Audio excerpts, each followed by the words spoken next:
domnul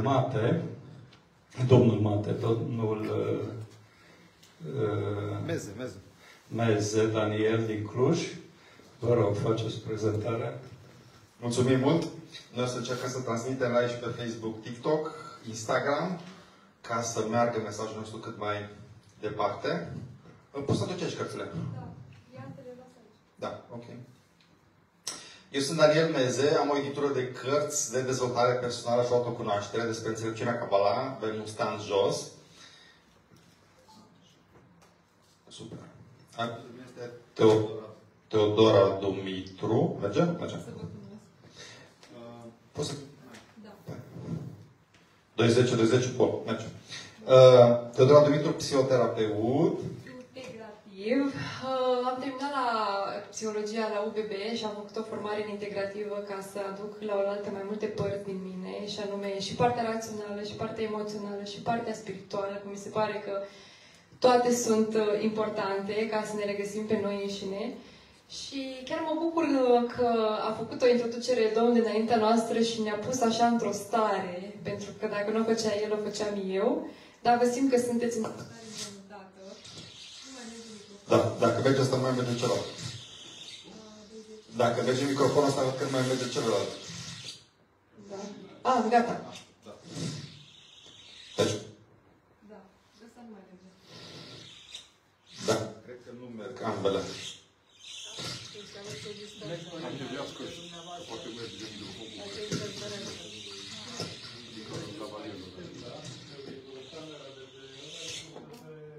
Poți să vorbim la un microfon. E ok. Vorbim la asta. Da, e ok, zic eu. Da, îl pasăm de la unul la altul. Ok, bun.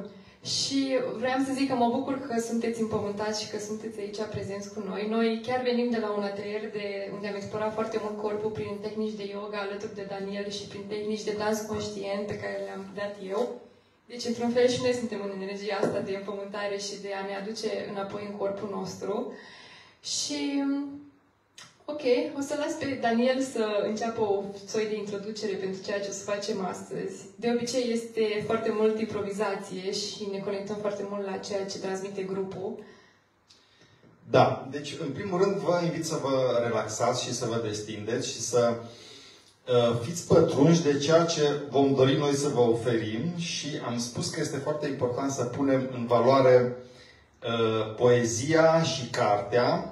Cum am spus, eu am o editură de cărți de dezvoltare personală și autocunoaștere, mai exact despre înțelepciunea Kabbalah, și am onoarea să public prin această editură și cărți ale unor oameni minunați care au de spus lucruri minunate, și Teodora este un om minunat care prin poezia ei spune foarte multe lucruri care, pe cum spune titlul, vin ca și niște ecouri din umbre și lumină din interiorul nostru. Și aș vrea să încep discuția noastră, pentru că prezentarea asta de carte nu vreau să fie ceva tehnic, să prezentăm cartea, ci să fie ca o conferință care să dea lucruri din interiorul nostru, să le simțim cu umbre și cu lumini, spre dumneavoastră, și să se nasc niște ecouri și în dumneavoastră și prin conferință, și sperăm noi și prin lectura acestor poezii pe care le veți citi, sperăm noi, după ce terminăm această conferință sau după ce se încheie acest Holistic Fest. Și țin să mulțumesc mult domnului Dragoman, care organizează astfel de evenimente și care adună oameni minunați împreună, pentru că este un lucru minunat. Ce s-ar face autorii fără cititori, ce s-ar face terapeuții fără oameni care să vină la ei, și ce ne-ar face noi dacă n-am avea conexiune unii cu alții. Și atunci, Teodora, ce înseamnă această chemare a adâncurilor și de unde vine? Și ce înseamnă aceste ecouri din umbre și lumină? Cum le simți tu? Noi toți avem o călătorie personală, la fel cum am avut și eu înainte să încep să scriu această carte, pentru că e mai mult o călătorie, o incursiune cumva în lumile din interiorul meu, mai mult decât o operă literară, poetică. Nu am avut în vedere, când am scris, nimic din sfera asta literară neapărat, ci am vrut să găsesc un limbaj prin care să exprim ceea ce simțeam și ceea ce venea către mine și prin mine.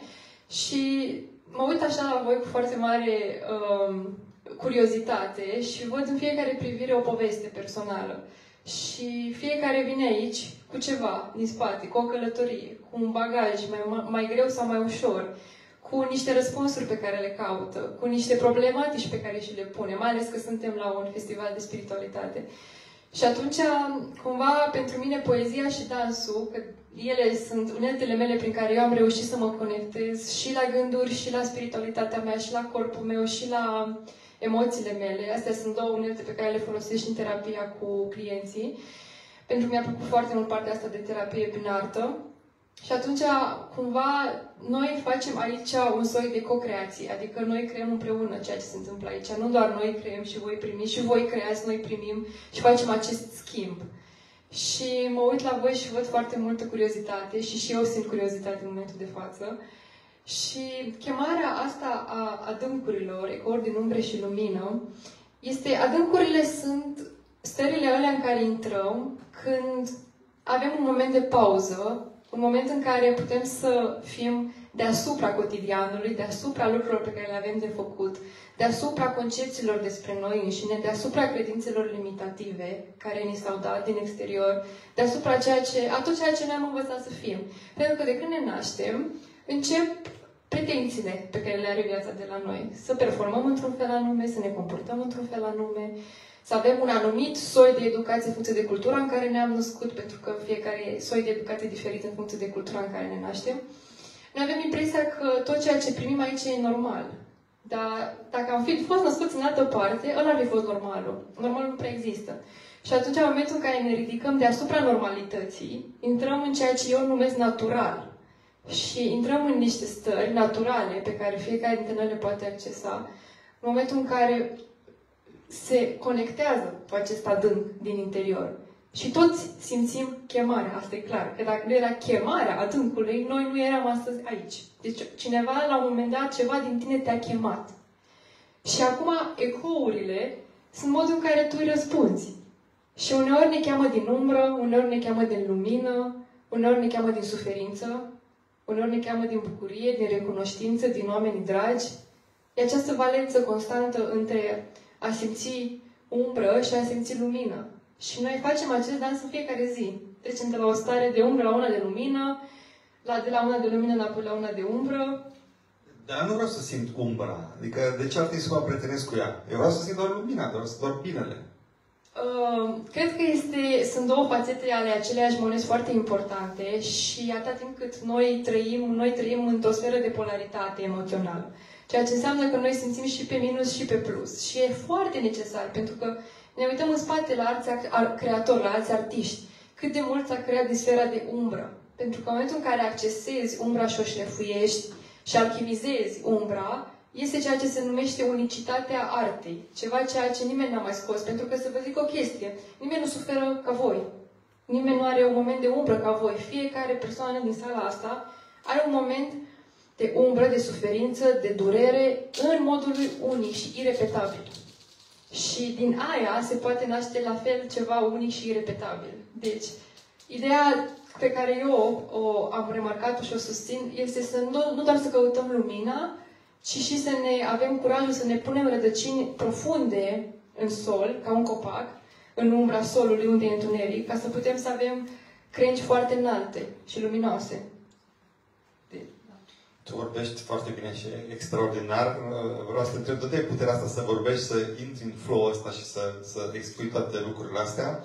Și ce resurse trebuie să accesezi ca să poți să treci, nu știu, peste frica de vorbi în public, peste alte frici sau emoții care îți vin când te expui? Păi, frica de expunere e a doua cea mai mare frică din lume, ceea ce înseamnă că toată lumea o are, e aproape de frica de moarte. În momentul în care suntem expuși, suntem deschiși către respingere, către abandon, către judecata celuilalt. Și oamenii ne oglindesc stări pe care noi le avem. De exemplu, ne e frică să fim respinși în moduri în care noi ne respingem pe noi. Ne e frică să fim tratați în felul în care știm că am mai fost tratați și ne-am pus butonul ăla pe noi la un moment dat, mai ales în copilărie, și butonul ăla iese la vedere și zice poți să-l apeși și poți să nu-l apeși. Și ne expunem riscului de a fi apăsat. Și asta are un potențial de a durea. Și pentru mine foarte important a fost să-mi obișnuiesc cumva corpul cu a sta în starea asta de expunere, de a fi cu butoanele la vedere. Pentru că e ca un mușchi, e o practică. Și noi ne putem expune în toate arele vieții noastre. Ne putem expune talentele, ne putem expune cunoașterea, ne putem expune la locul de muncă. Tot ceea ce, în momentul în care noi începem să intrăm în senzația de a crea viața pe care ne dorim, aia în sine este o expunere. Pentru că este supusă, toată creația noastră e supusă diferitor outcome-uri, diferitor rezultate, eșecuri sau reușite, sau judecăți din partea altora, invidii, gelozii. Orice act de creație e un act de expunere. Și atunci eu am lucrat cumva în sfera doar de a-mi obișnui corpul cu starea de a fi expus cu butoanele la vedere, pentru că flow-ul de a vorbi curge destul de liber în momentul în care noi suntem conectați cu corpul nostru și suntem în starea de creator. Flow-ul vine natural, nu e ceva ce se inventează, el există acolo, trebuie doar să îi faci un pic de spațiu, astfel încât să iasă afară. Deci cam asta e procesul. Și eu acum, că mă simt inconfortabil, că poate nu stă bine haina asta de costum pe mine și simt așa o jenă și simt că nu sunt eu, ce trebuie să fac? Sau cineva care, nu știu, merge la un ghișeu, la un funcționar public, să zicem, și vede acolo o față care nu e prietenoasă și el simte inconfortabil și-a uitat, poate, să zică ce vrea să ceară de la acel ghișeu. Sau când suntem, nu știu, nu mai ieșim acum la tablă să răspundem ca la școală, dar când ne simțim inconfortabil, cum ar trebui să abordăm clipele astea în care ne pierdem pe noi, cred că ne și disociem, cred că fugim acolo. Noi, corpul rămânem lângă ghișeul respectiv, dar cumva tu ai vrea să fugi de acolo că nu te simți confortabil și îți spune că n-ai încă un act, tu ai 10 acte și mai lipsea încă un act și nu l-ai adus la ghișeul respectiv. Deci cum? Cred că am făcut contextul ăla, da. Cred că e important să devenim confortabil cu disconfortul pe care îl simțim în corp. Și atunci când noi începem să ne conectăm cu corpul nostru și simțim acest range de emoții, că avem un spectru foarte larg de trăiri pe care le putem simți în corp, de exemplu, noi nu putem fi deschiși către bucurie dacă nu suntem și către durere. Deci corpul nostru nu are capacitatea să primească lumina dacă nu primește întunericul. Când eram mici, am decis noi la un moment dat, când a fost suficient de multă durere, să ne deconectăm de corpul nostru. Dar în momentul respectiv s-a întâmplat o treabă, când ne-am deconectat inclusiv de la miracolele care se pot întâmpla cu corpul nostru, de la intuiție, de la bucuria pe care o simțim în corp, de la plăcerea pe care o putem simți în corp, de la senzualitatea noastră și de la foarte multe alte aspecte. Deci decuplarea se întâmplă și pe pozitiv și pe negativ. Și atunci să redevenim confortabil cu disconfortul. Și în momentul în care creștem toleranța față de emoții de genul, mi-e rușine să mă duc să vorbesc cu doamna de la ghișeu, mi-e frică, acum vreau să plec să mă disociez că am emoții. Dar stau cu starea aia. Stau și chiar o spun. Și chiar mă vulnerabilizez. Și chiar mi-o pun pe tavă în fața celorlalți. Pentru că toți suntem oameni și nimic din ceea ce e uman nu ne este străin nimănui. Și atunci când nu mai respingem părți din noi, nu le mai negăm, nu le mai dăm așa la o parte, atunci începem să devenim confortabili cu disconfortul. Și pe cealaltă latură se află de fapt miracolul, că se alchimizează emoția în momentul respectiv. Și nu mai devine intolerabilă, devine pur și simplu o altă experiență umană prin care trecem și care ne semnalează că e ceva în noi care merită să punem lumina acolo. Ceva ce merită a fi vindecat, integrat mai mult. Poate avem un insight, o conștientizare legat de moment din copilăria noastră sau legat de avem un vis important după experiența respectivă. Toate experiențele sunt trigăre pentru ceva care se activează în noi. Și nu se activează degeaba, ci să lucrăm. Vorbeai de copilărie și mecanismele care se dezvoltă din copilărie. Cât de mult suntem noi acum persoane libere și conștiente și stăpâne 100% de viața noastră și cât de mult suntem condiționați noi de, cum să spun eu, scenariu în care am crescut și interacțiunile cu mama și cu tata. Mi-ar plăcea să zic că nu suntem condiționați, dar suntem destul de foarte mult condiționați și cumva liberul arbitru, din punctul meu de vedere, e pe straturi. Și nu știu care dintre voi ați citit Iona, de exemplu, opera Iona, am avut-o la BAC. E un om care e într-o burtă de balenă și iese din burta de balenă și își dă seama că e într-o altă burtă de balenă și tot așa la nesfârșit, până la urmă intră tot în depresie, pentru că își dă seama că oricâte burți ar sparge, tot într-o balenă este. Cam așa e și cu liberul arbitru. Fiecare balenă e un strat prin care trecem. La început credem că avem foarte mult liber arbitru și pe măsură ce avem mai mult, ne dăm seama cât de puțin avem. Și pe măsură ce eliberăm părți din noi și ne descătușăm de anumite credințe sau de anumite traume pe care le avem, ne dăm seama, foi, cât mai e. Dar nu ar trebui să ne deznădăjduiască, ci să ne deschidă în fața câmpului de potențialități care noi putem deveni. Și pe măsură ce accesezi mai multă libertate, îți dai seama cât de puțin ai de fapt. Pentru că simplu fapt de a avea un istoric de viață într-o perioadă în care tu nu aveai cumva capacitatea de a selecta ce primești de la mediu. Când suntem mici, nu selectăm. Noi nu avem capacitatea de astăzi de a spune, el mă insultă, de exemplu, și eu să zic, nu sunt de acord, asta nu vreau să iau de la tine, nu vreau să iau energia asta. Când suntem mici, ne luăm totul ca un burețel. Așa, și suntem curioși și deschiși și absorbim pozitiv, negativ, experiențe. Suntem conectați corporal la corpurile părinților noștri. Să ne amintim că noi facem corp comun cu mama 9 luni de zile. Și să ne amintim că noi nu preluăm numai din alea 9 luni, ci și 9 luni înainte de ca ea să rămână însărcinată. Preluăm intenția cu care ne naște, preluăm toată relația lor din timpul în care noi facem corp comun cu ea. Și atunci toate experiențele astea sunt stocate la nivel somatic în noi. Și ne pot transmite mesaje foarte sincere și autentice prin corp, dincolo de cele mentale, prin credințe limitative.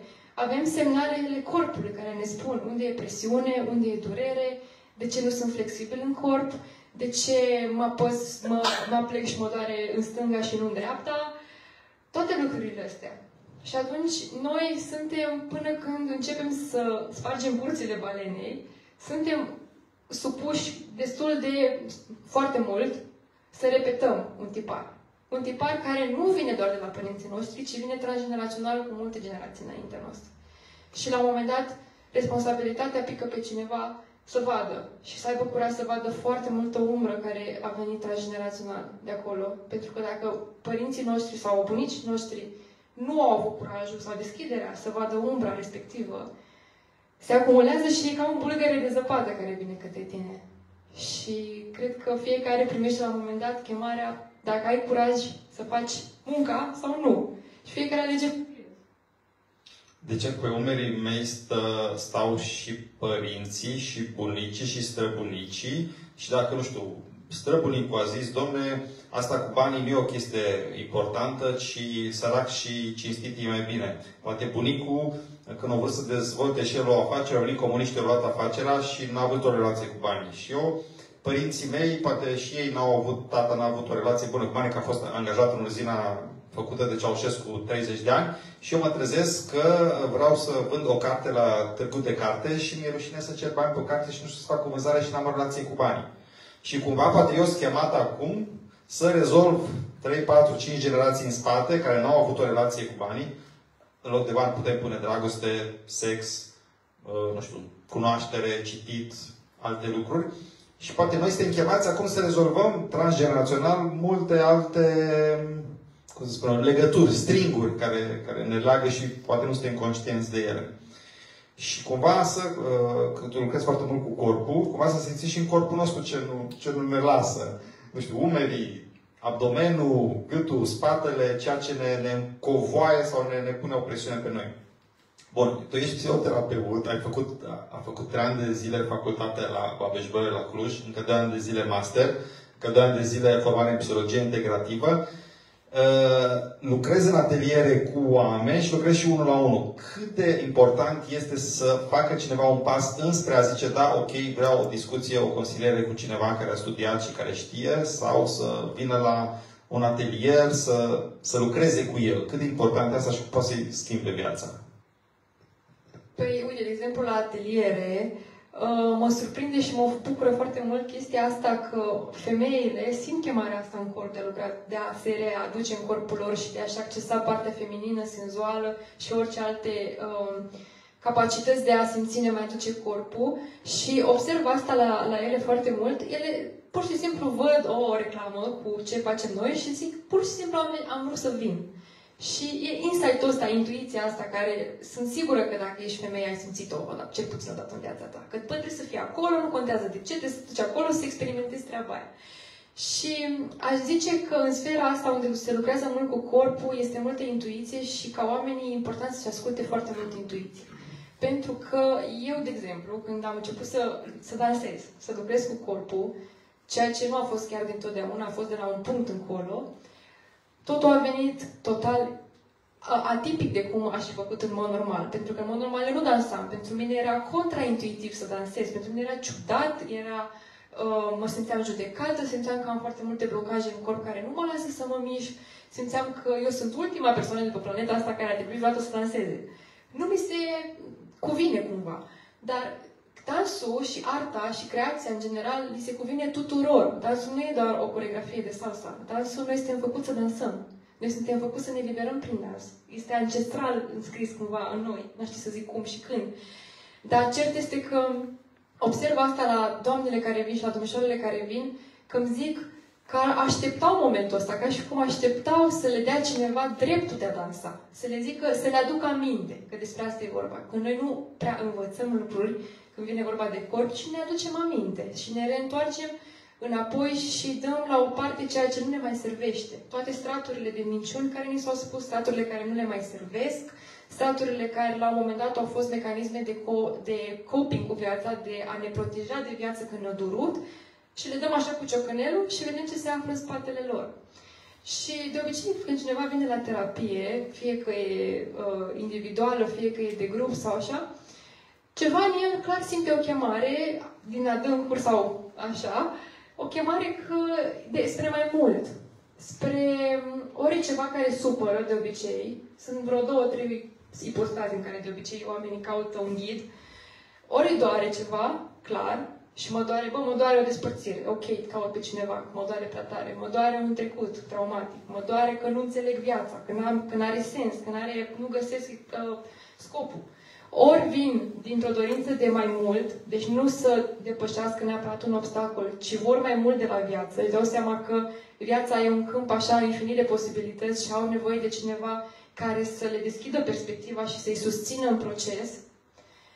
Și mai sunt, cred că mai e un gen de persoane, dar mai puțin probabil să vină, mai sunt și cei care sunt mânați de celălalt. Dar aici e așa și așa, că de foarte multe ori cei care sunt, de exemplu, la terapia de cuplu, mai vine bărbatul că o zis femeia, vine femeia că nu mai scap de asta. Și atunci cumva îți mânați de celălalt. Și ăsta e un caz în care pot să aduci un gram de vindecare, numai că e foarte important să vină din interior și să crezi că e ceva ce trebuie să schimbi la tine. Că dacă nu crezi și vii de dragul cuiva, șansele sunt ceva mai mici. Îmi citești gândurile pentru că chiar vreau să te întreb, că te adresai doamnelor și vreau să te întreb cum putem lucra cu doamnele ca să invite și pe domni, soți, iubiți, prieteni, să facă pasul înspre astfel de ateliere, înspre astfel de ședințe de terapie, înspre astfel de... Deci dacă mă uit bine aici, domnii sunt destul de bine reprezentați. Totuși, puterea este la femei și majoritatea este la femei, dar și domnii sunt destul de bine reprezentați. Deci cum putem invita doamnele ca să danseze și cu energia asta pozitivă? Că cumva, acum noi trăim niște vremuri foarte...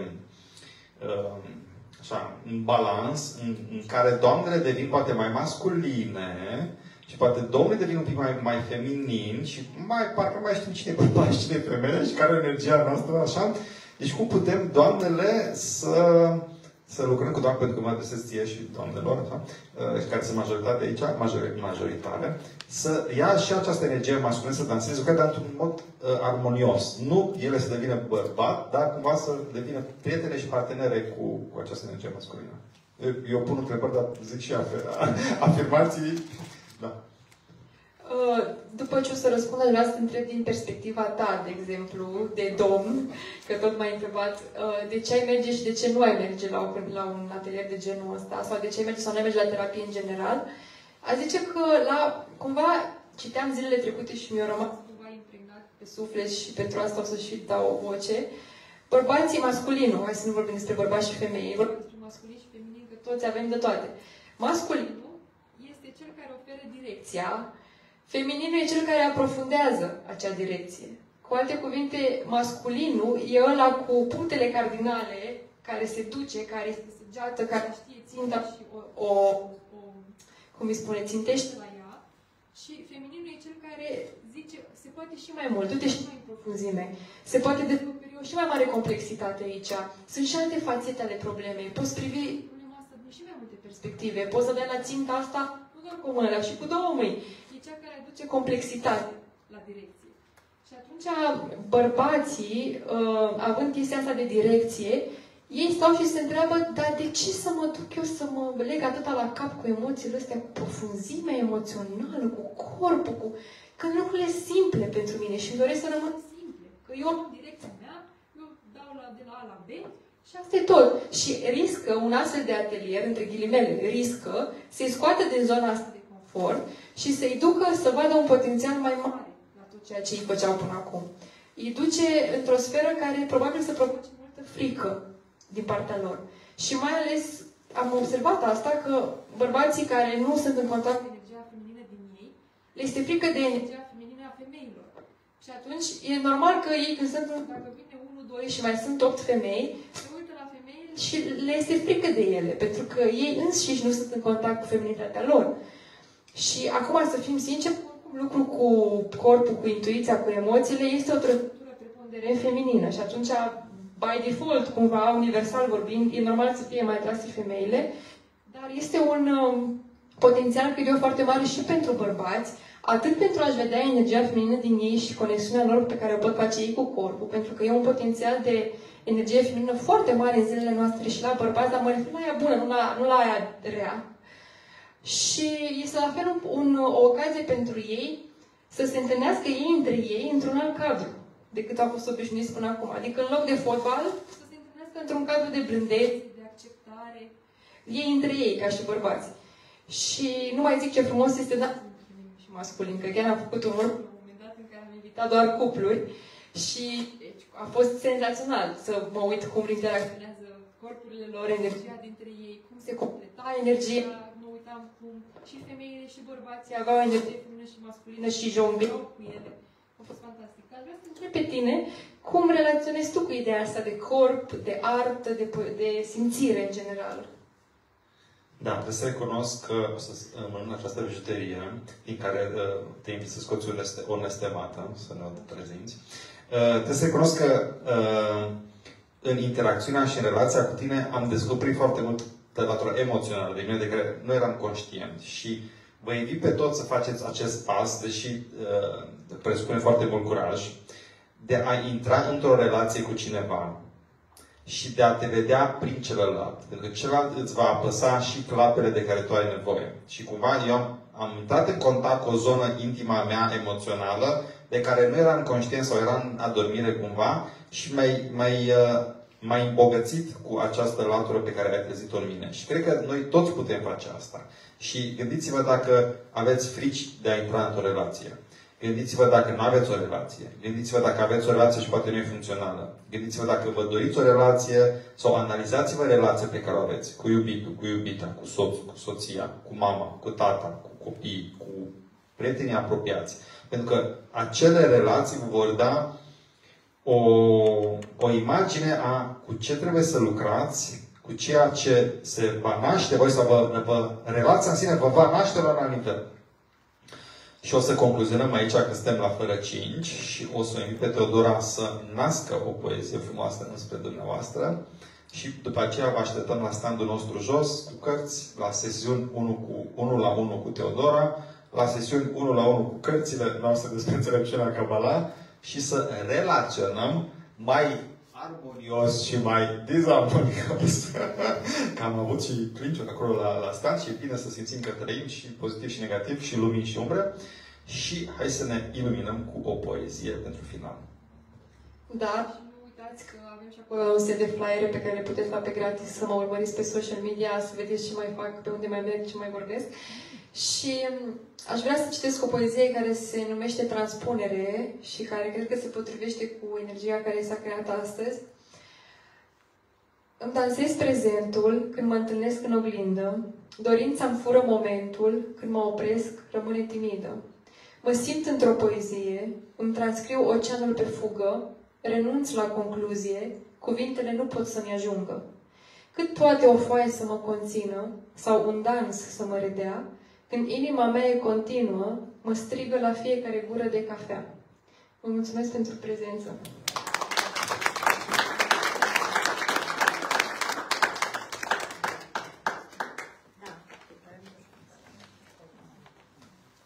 Dăm cuvântul la următorul speaker. Sau e pauză acum?